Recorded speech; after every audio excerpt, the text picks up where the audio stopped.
And here is the Writer's Almanac for Monday. It's the 22nd of January, 2018. It's the birthday of the soprano Rosa Ponselle, born in Meriden, Connecticut, 1897.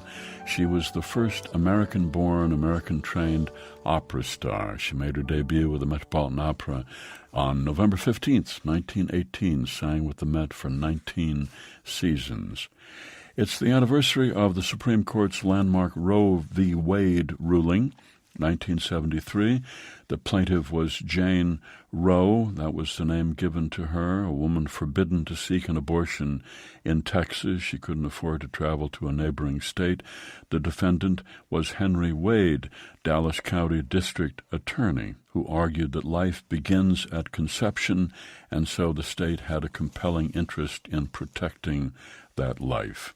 Justice Harry Blackmun wrote the decision in which he said the court need not resolve the question of when life begins, and the court based its decision on the 9th and 14th Amendments and the right to privacy, and ruled 7-2 in favor of Jane Roe, that states could not outlaw abortions in the first trimester.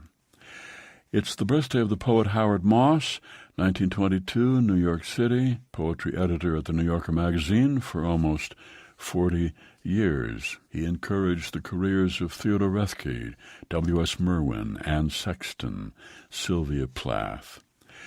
It's the birthday of the philosopher Francis Bacon, London, 1561, who gave us the inductive method of modern science. And it's the birthday of the novelist Erin Kyle, born Peoria, 1978, grew up in Grand Junction, Colorado. She loved horses, competed in horse shows. She wrote a short story called Foaling Season about a girl named Alice who lives on a horse ranch, which she turned into a novel, The God of Animals. It was a bestseller in 2007. And it's the birthday of Lord Byron, born London, 1788, published his first book of poetry at the age of 19, spent a few years traveling around the Mediterranean, began work on a long poem, which became his most famous, Childe Harold's Pilgrimage. He embarked on a series of love affairs in his fame and wealth. One of his lovers summed him up as mad, bad, and dangerous to know. A few months later, left England, never returned, died fighting in the Greek War of Independence. Here's a poem for today by Lord Byron. When We Two Parted.